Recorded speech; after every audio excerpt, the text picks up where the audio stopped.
আচ্ছা, আমাদের সকলেরই কিন্তু একটা বয়সের পর হাঁটু ব্যথা কমনলি হয় বা হচ্ছে আজকাল। এরকম সমস্যা কি আপনারও হচ্ছে? তাহলে আজকের ভিডিওটা আপনার জন্য।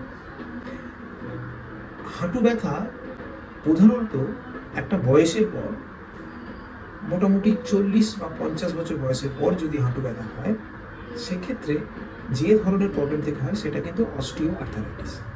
বয়সজনিত কারণে যে ধরনের ক্ষয় বা যে ধরনের ড্যামেজ আমাদের হাঁটুতে হয়, সেটা তার অত্যধিক ব্যবহার, প্রপারলি মেনটেন সেটাকে না করা, মাসেল উইকনেস এবং ব্যাড পশ্চার, এইগুলো থেকে যে ড্যামেজগুলো হয় সেই কারণে কিন্তু আস্তে আস্তে জিনিসটা অস্টিওআর্থারাইটিস হয় এবং এক্ষেত্রে একটা জেনেটিক্যাল কারণও থাকে।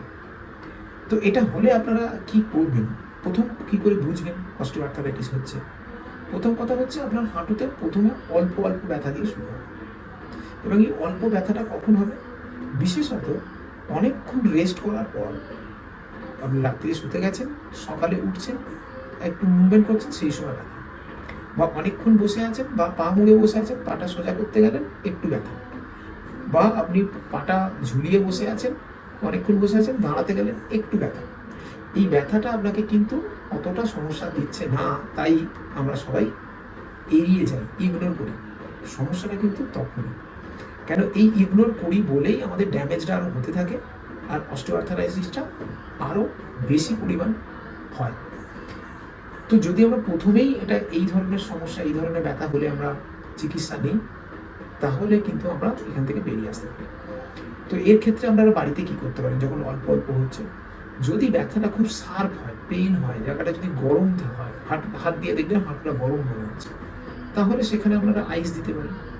তো আইস দিয়ে দেখবেন যদি ব্যথাটা কমে, তাহলে ঠিক আছে। কিন্তু আপনি কন্টিনিউ আইস দিয়েই যাচ্ছেন, রেগুলার ব্যথাও হয়ে যাচ্ছে, আইসও দিয়ে যাচ্ছেন, সেটা না করাই ভালো।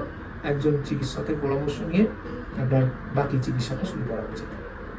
নেক্সট যেটা করা উচিত, যদি ব্যথাটা দেখলেন যে অনেক দিন ধরেই হচ্ছে, অথচ জায়গাটা আপনার অতটা গরম নয়, স্বাভাবিক বা স্বাভাবিকের চেয়ে একটু ঠান্ডা ঠান্ডা মনে হচ্ছে, বা ব্যথাটা মৃদু ব্যথা কন্টিনিউ থাকছে, সেক্ষেত্রে আপনি গরম দিয়ে দেখতে পারেন।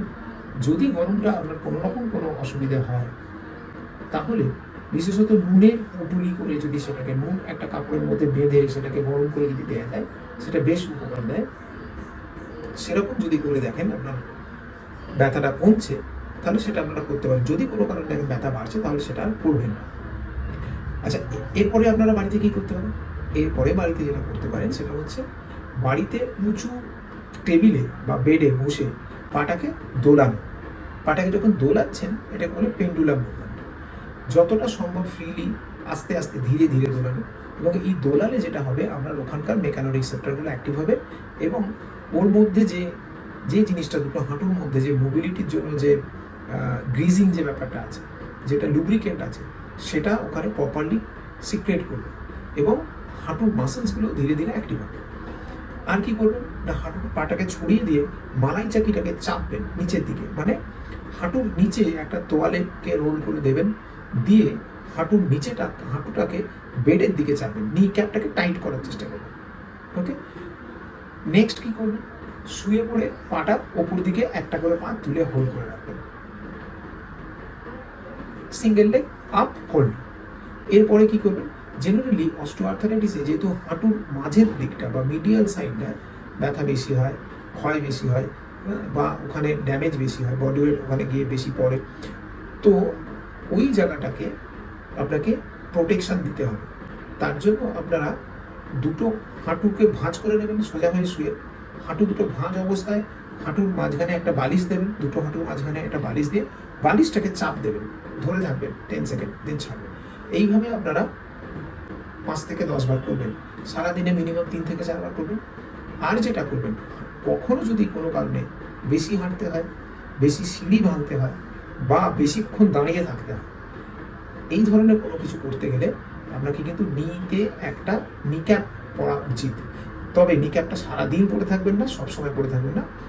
যখন আপনি বেশি হাঁটতে হচ্ছে বা বেশিক্ষণ দাঁড়িয়ে থাকতে হচ্ছে, নিটাকে সাপোর্ট দেওয়ার জন্য নিক্যাপ পরতে পারেন।